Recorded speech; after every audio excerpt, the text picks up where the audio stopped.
Hey, this is John Siskovich from Farm Marketing Solutions and also Food Cyclist Farm. And this video today is about how to start a farm with no money.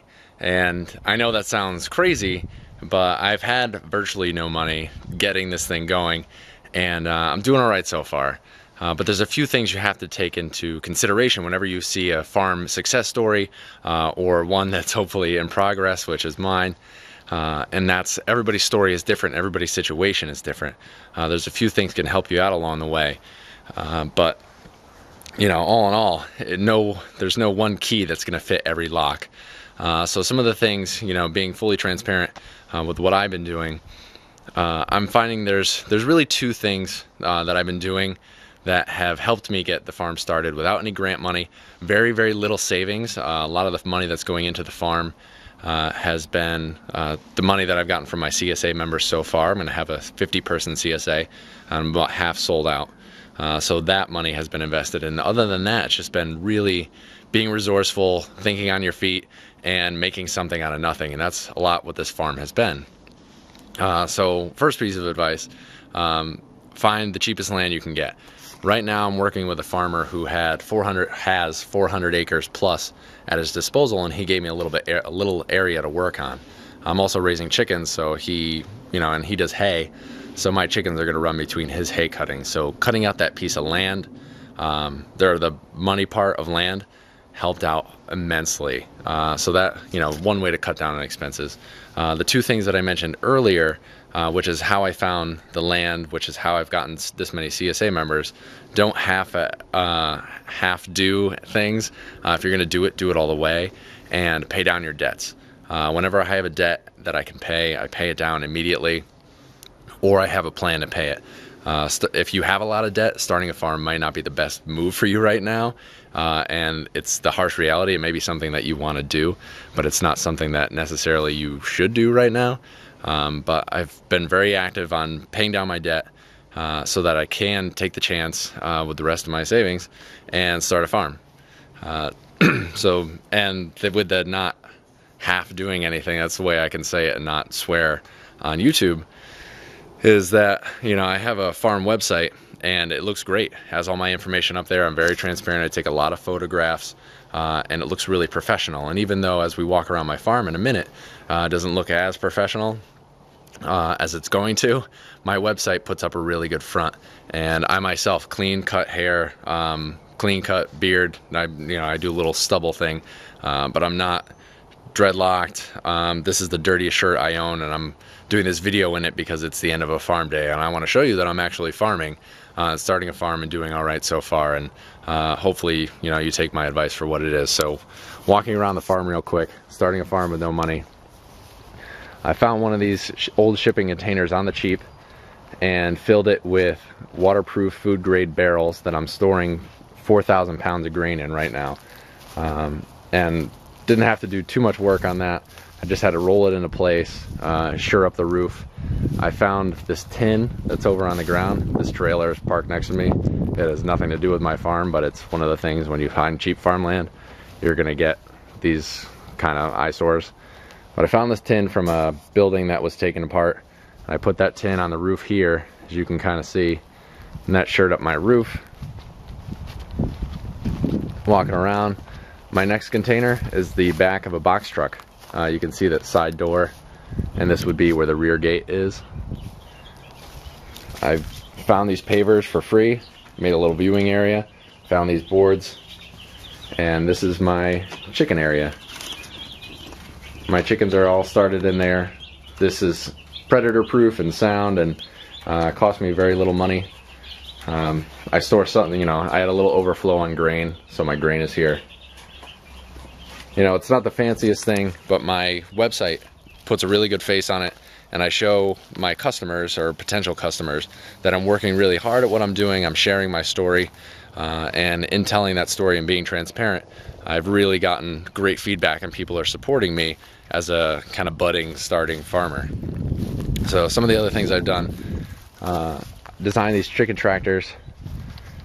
I designed. I'm a big proponent of measure twice, cut once, and designed them where they're cheaper than the versions that you would make for Jill Salatins. They're less expensive, They'll hold a little less birds, or fewer birds, but they have multiple uses. And you can see I'm assembling the fleet as we walk back. These work for having the chickens in them out on pasture.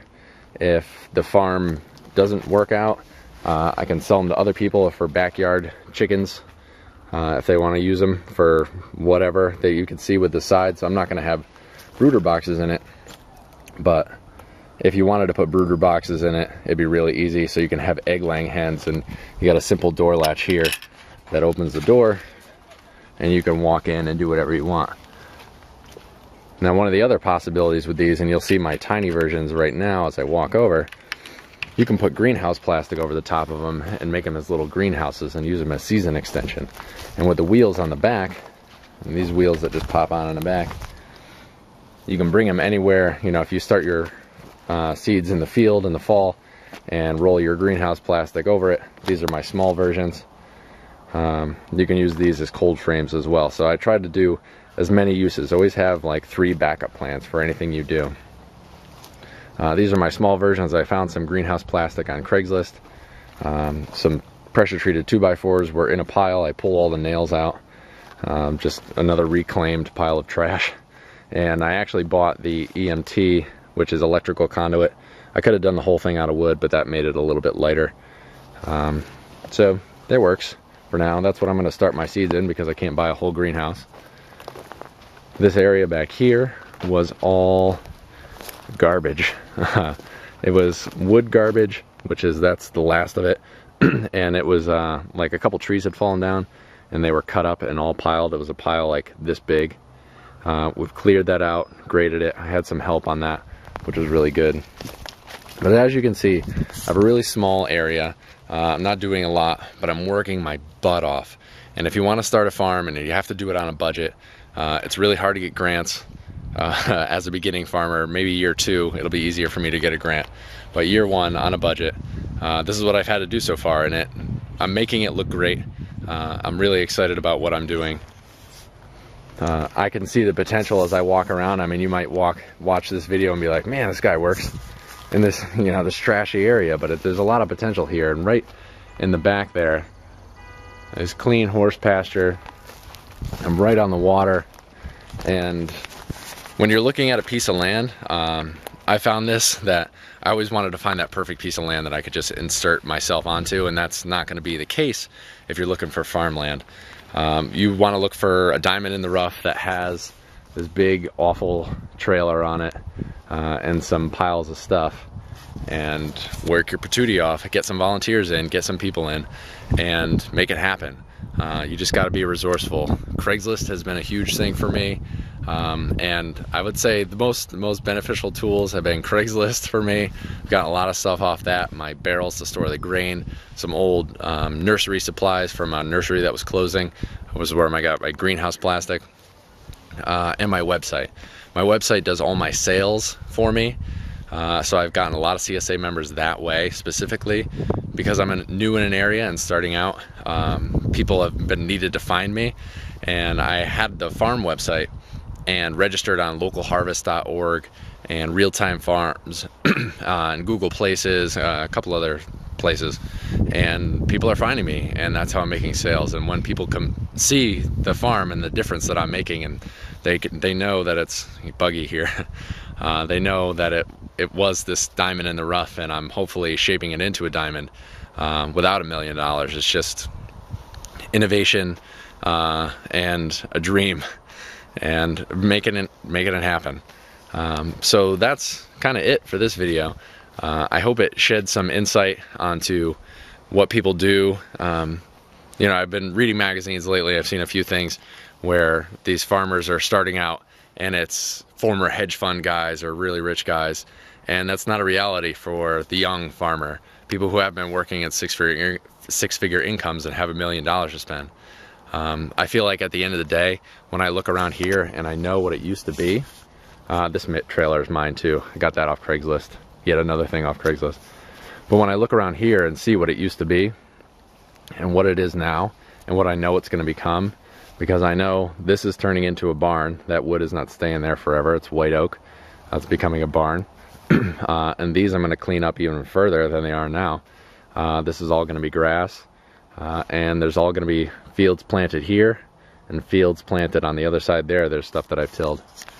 When I look around and see what it's going to be, I get inspired, and I know that someday if I have that $1 million, or if I have the money to not start a farm with no money, which is what this video is about, that I could do it in my sleep. It would be so easy. So if you're starting a farm out and you're doing it on the cheap, keep your chin up. There's going to be a lot of setbacks, a lot of frustrations. I don't go to bed happy every single night, and there's a lot of stress, but you can do it if you keep a positive attitude and just be creative, man. Just whatever comes your way, just say, well, I have no choice but to figure out how to do this, because no one's going to do it for me. And that's really powerful.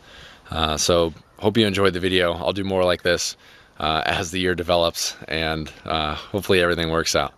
All right. Oh yeah, I should probably plug my website. If you made it this far and you want more helps, information, tips, I'm not only a beginning farmer, but I've interviewed people from all over the country on how to farm, the business of farming, and I actually know a real lot about it.